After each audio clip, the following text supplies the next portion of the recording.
On a frigid morning in ancient China, as the first light of dawn crept across the frozen plains, two vast armies faced each other in what would become the most consequential battle in human history.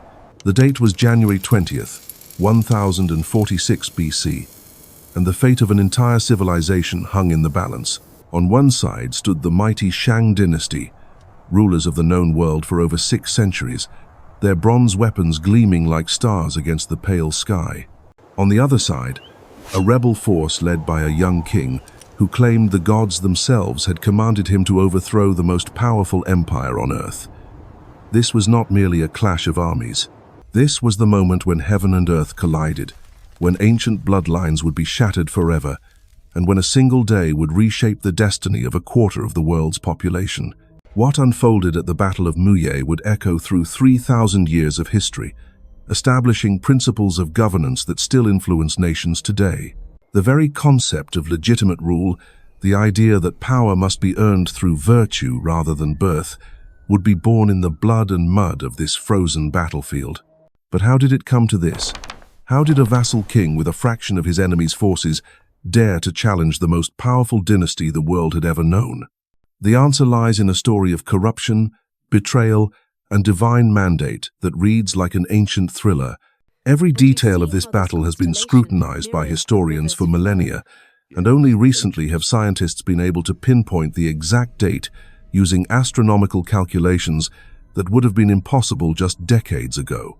The year 1046 BC marked the end of an era that had dominated China since before the pyramids were built. The Shang Dynasty had ruled with an iron fist for over 600 years, their kings claiming divine authority through bloodline and their power enforced by the most advanced military technology of the age. Bronze weapons, horse-drawn chariots, and massive armies had made them seemingly invincible. Their capital at Yin was a marvel of the ancient world, filled with palaces that dazzled visitors and workshops that produced artifacts so beautiful they were considered gifts worthy of the gods. Yet beneath this glittering surface, the Shang Empire was rotting from within. King Di Xin, known to history as King Zhou of Shang, had become the embodiment of everything wrong with absolute power. Ancient records describe a ruler so consumed by luxury and cruelty that his own people whispered prayers for his downfall. He built pools filled with wine where his courtiers would swim, while musicians played from floating platforms. He constructed towers of meat so high they scraped the clouds, all while his people starved in the streets below. But it was not merely excess that marked Di Xin's reign. It was cruelty beyond imagination. He invented new forms of torture for his entertainment, forcing prisoners to walk across red-hot metal beams while he laughed at their screams. His consort, Daji, a woman whose beauty was matched only by her sadism, encouraged these atrocities and devised even more horrific punishments for those who displeased her. Together, they transformed the Shang court into a nightmare that shocked even the hardened nobles of the age. Far to the west, in the Wei River Valley, another power was quietly growing. The Zhou people had served as vassals to the Shang for generations, guarding the western frontier against barbarian raids while paying tribute to their overlords. Their leader, King Wen of Zhou, was everything that Di Xin was not. Where the Shang king was cruel, Wen was just. Where Di Xin was wasteful, Wen was prudent. Where the Shang court reveled in excess, the Zhou practiced restraint and virtue. King Wen's reputation for wisdom and fairness spread throughout the land like wildfire. Refugees from Shang oppression fled westward to his protection. Smaller kingdoms began to look to the Zhou for leadership rather than to their traditional Shang overlords. Even within the Shang heartland, whispers began perhaps to circulate that the mandate of heaven, the divine right to rule, had passed from the corrupt dynasty to their virtuous vassals. Di Xin was not blind to this growing threat. As reports reached him of his vassals' increasing popularity, paranoia consumed him. In a moment that would prove fatal to his dynasty, he made the decision to arrest King Wen and drag him in chains to the Shang capital. For months, the Zhou leader languished in a Shang prison, while Di Xin debated whether to execute him outright or devise some more elaborate punishment. The imprisonment of King Wen sent shockwaves throughout the land. Here was a man universally respected for his virtue, a leader who had never raised his hand against his overlord, now suffering in chains for the crime of being too beloved by his people. The Zhou nobles, led by Wen's brilliant strategist Jiang Ziya, worked frantically to secure their leader's release. They gathered tribute beyond imagination, rare treasures and beautiful women, anything that might appeal to Di Xin's notorious appetites. Finally, after what seemed an eternity, King Wen was released. But the damage had been done. The arrest had been a public humiliation that could not be forgotten or forgiven. More importantly, it had revealed the true nature of Shang rule to anyone who still harbored illusions about their overlord's justice. As Wen returned to his Western kingdom, he carried with him not just the memory of his chains, but the certain knowledge that war was now inevitable. King Wen spent his remaining years preparing for the confrontation he knew must come. He strengthened alliances with neighboring kingdoms, many of whom had their own grievances against Shang rule. He modernized his military, adopting the latest techniques in bronze working and chariot warfare. Most importantly, he began the careful work of undermining Shang authority by demonstrating what just governance could look like. But fate had other plans. In 1050 BC, just as his preparations were reaching completion, King Wen died suddenly, leaving his son Wu to inherit not just a kingdom, but a sacred mission. The younger king found himself in an impossible position. His father had prepared the way for rebellion, but the actual decision to take up arms against the most powerful empire on earth now fell to him. King Wu was not his father. Where Wen had been patient and diplomatic, Wu was bold and decisive. Where his father had been content to build slowly and carefully, Wu burned with the urgency of youth and the fire of righteous anger. He had watched his father suffer in Shang chains, had seen the tears his mother shed during those dark months, and had witnessed firsthand the corruption that was devouring the kingdom from within. Yet even Wu hesitated. To rebel against one's overlord was not just treason, it was a violation of the most sacred bonds that held society together. The Shang had ruled for 6 centuries. Their kings traced their lineage back to the gods themselves. Who was he? A mere vassal, to challenge such ancient authority? The answer came from an unexpected source.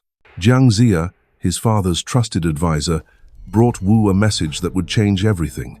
The old strategist had been studying the heavens, watching the movement of stars and planets that the ancients believed reflected the will of the gods. What he had observed filled him with both awe and terror. The celestial signs were unmistakable. The mandate of heaven itself was shifting. The cosmic forces that had supported Shang rule for centuries were withdrawing their protection, seeking a new dynasty of their blessing worthy. But the signs also carried a warning. The window of opportunity was narrow, and if Wu did not act soon, the moment would pass, and the chance might not come again for generations. As 1047 BC turned to 1046, the young Zhou king made his decision. He would gather his allies, march east toward the Shang heartland, and stake everything on a single throw of the dice. The battle that would reshape the world was about to begin. The preparation for what would become the Battle of Muye began in earnest, as King Wu sent messengers galloping across the frozen landscape to every corner of his realm and beyond. The call went out to tribal chieftains, minor kings, and anyone who had suffered under Shang oppression. This was not merely a summons to war, but an invitation to witness the birth of a new age. The response was overwhelming.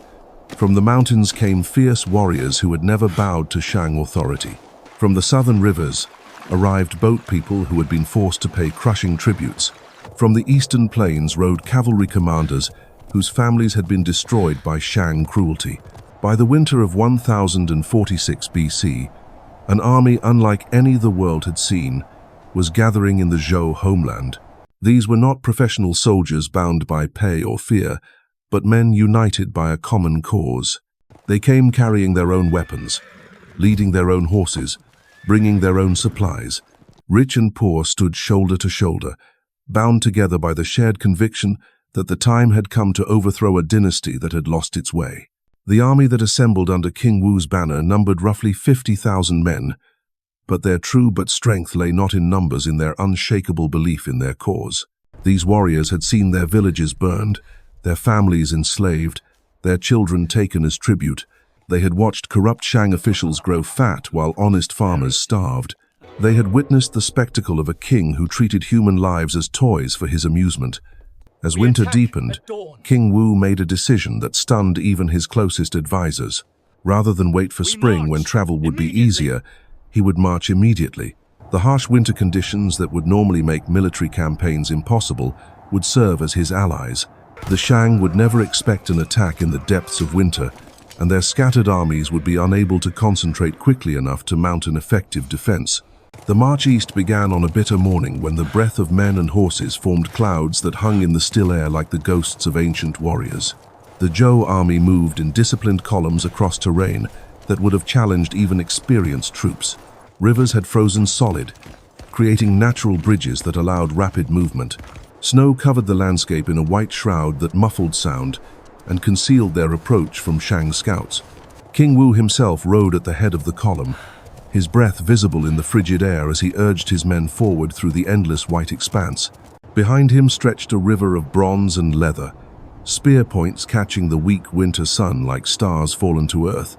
The sight was both beautiful and terrible, a reminder that they were not just marching toward battle but toward destiny itself.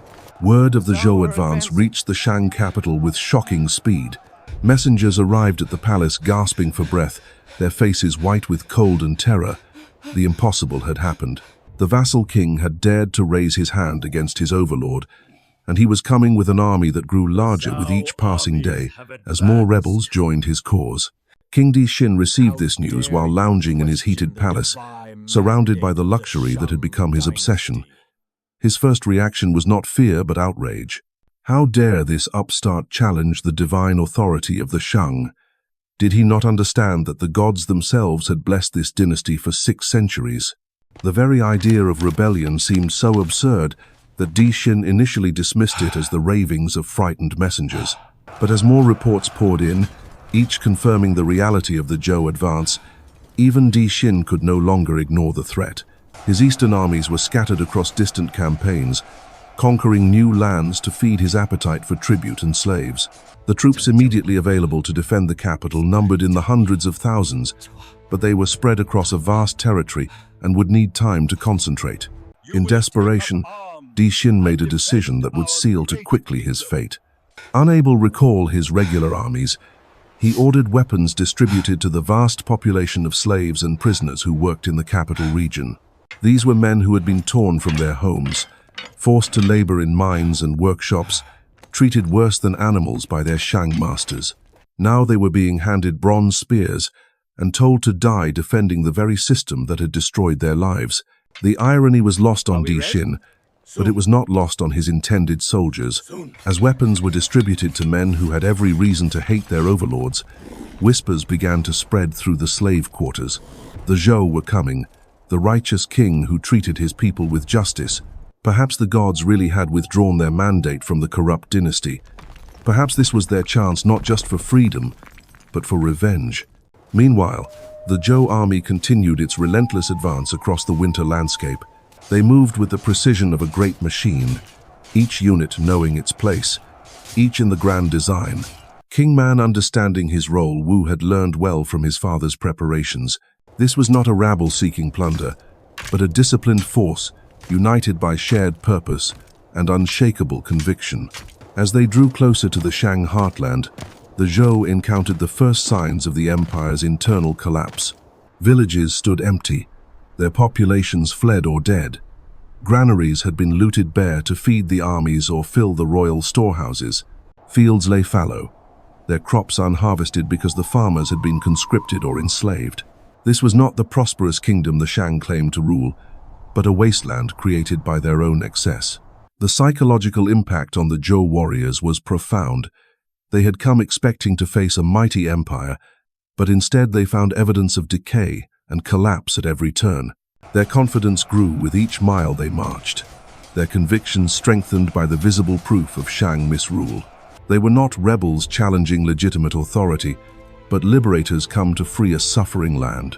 On the evening of January 19th, 1046 BC, the Zhou army made camp within sight of their destination.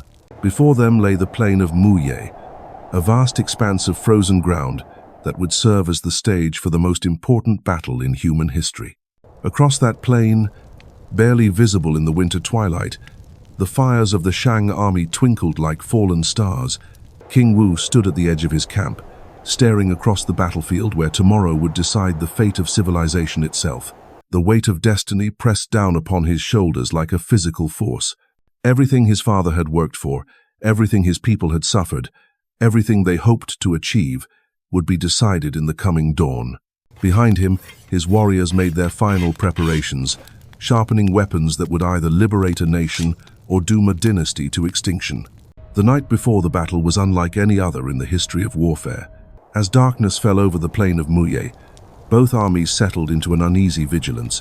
The Zhou warriors huddled around their fires, sharing stories of home and reasons for fighting. These men had marched through the bitter winter not for gold or glory, but for the chance to see their children grow up free from Shang tyranny. Their quiet conversations carried the weight of men who knew they might not see another sunset, yet faced that possibility with steady resolve. Across the frozen expanse, the Shang camp told a different story. The professional soldiers, veterans of countless campaigns, prepared their equipment with mechanical precision, but mingled among them were the reluctant conscripts and armed slaves, men who had been handed weapons and ordered to die for a cause they despised. The tension in their ranks was palpable, like a bowstring stretched to its breaking point. King Wu spent the hours before dawn in prayer and contemplation. Ancient texts tell us he consulted the oracle bones, seeking final confirmation that heaven truly supported his cause. The signs were unmistakable. The planets had aligned in configurations not seen for generations.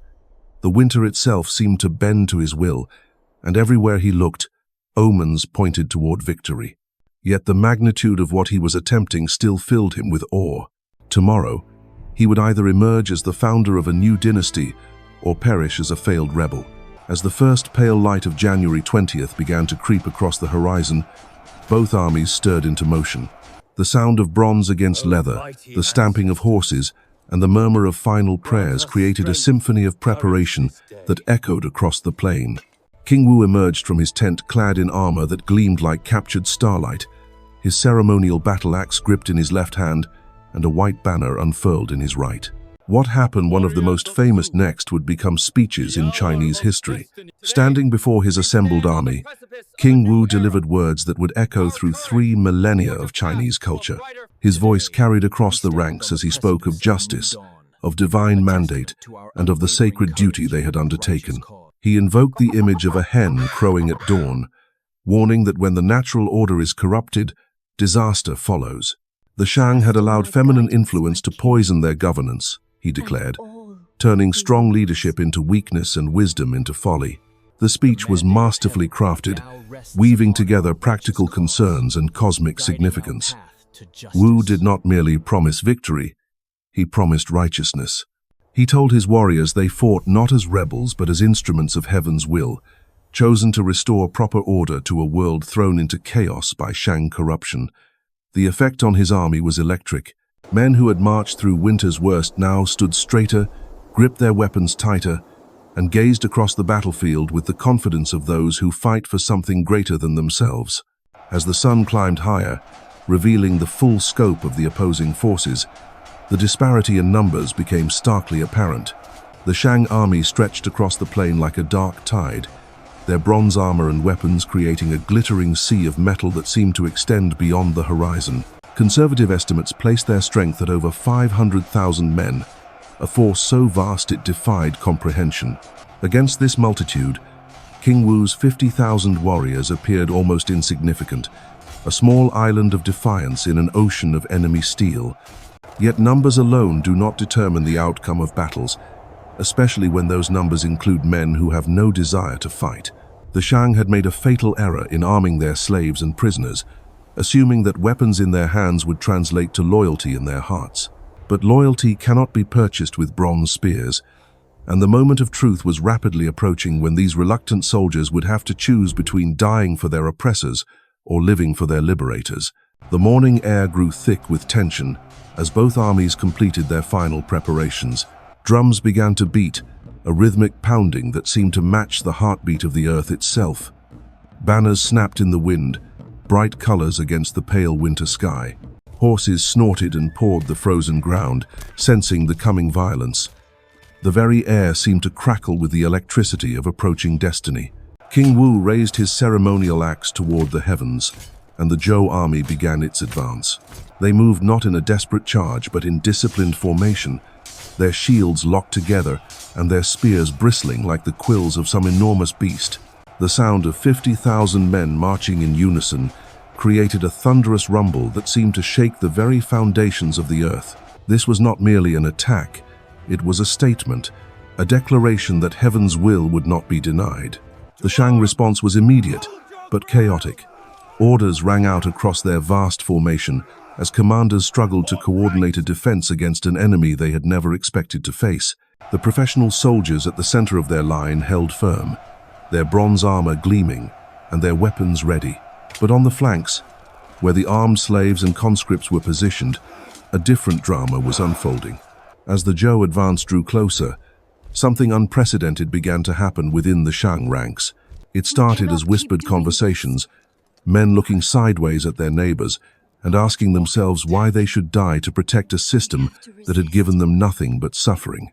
The armed slaves, many of whom had lost families to Shang cruelty, began to remember that their enemies were not the disciplined warriors approaching across the plain, but the masters who had put chains on their wrists and whips across their backs. The moment of contact between the two armies created a sound unlike anything heard before in human warfare. The clash of bronze against bronze, the splintering of wooden shields, and the cries of men locked in mortal combat combined to create a symphony of violence that echoed across the frozen plain. But as the battle was joined, the true drama was unfolding not in the clash of weapons, but in the hearts and minds of the Shang soldiers. The defection began slowly, almost imperceptibly. A few armed slaves at the edge of the formation simply laid down their weapons and walked away. Then others followed, first in ones and twos, then in groups, and finally in massive waves. The sight of their supposed defenders abandoning the field had a devastating effect on Shang morale. Professional soldiers who had never known defeat suddenly found themselves fighting not just against the enemy in front of them, but against the collapse of their own ranks. King Wu, fighting in the thick of the melee, witnessed something that would become the stuff of legend. Entire sections of the Shang army were not just retreating but actively changing sides, turning their weapons against their former officers and joining the Zhou advance. What between had begun as a battle two armies was transforming into something far more profound, popular, an uprising that swept across the battlefield like wildfire. The psychological impact of this mass defection cannot be overstated. The Shang had built their power on the assumption that superior numbers and equipment would always triumph over inferior forces, but the Battle of Muye demonstrated that when men fight, when they believe for justice rather than fear their cause is righteous, rather than merely profitable, they become capable of achieving the impossible. As the morning wore on, the inevitable became apparent. The Shang army, despite its overwhelming numerical superiority, was collapsing from within. Professional soldiers found themselves isolated and surrounded, cut off from support as their allies melted away or joined the enemy. The careful formations that had served the dynasty for centuries dissolved into chaos as panic spread through the ranks like plague. King Di Xin, watching the disaster unfold from his command position, finally understood the magnitude of his miscalculation. This was not merely a military defeat, but a repudiation of everything his dynasty represented. The mandate of heaven, which had sustained Shang rule for 6 centuries, had indeed passed to their enemies. The cosmic order itself had shifted, and no amount of bronze or blood could restore what heaven had withdrawn. The rout was complete by midday, the Shang Empire shattered beyond repair. As smoke rose from the burning royal palace, where Di Xin had chosen death over dishonor, the Zhou warriors stood amid a battlefield transformed by more than victory. They had witnessed the birth of a new world order, one where virtue would triumph over bloodline, where justice would matter more than tradition. King Wu's triumph at Muye established the mandate of heaven, a revolutionary concept that would shape Chinese governance for 3,000 years. The idea that rulers must earn their authority through moral conduct rather than inherit it through birth became the foundation of Chinese political thought. This single day, when the sun seemed to stand still over a frozen battlefield, changed the course of human civilization itself, proving that even the mightiest empires must answer to heaven's justice.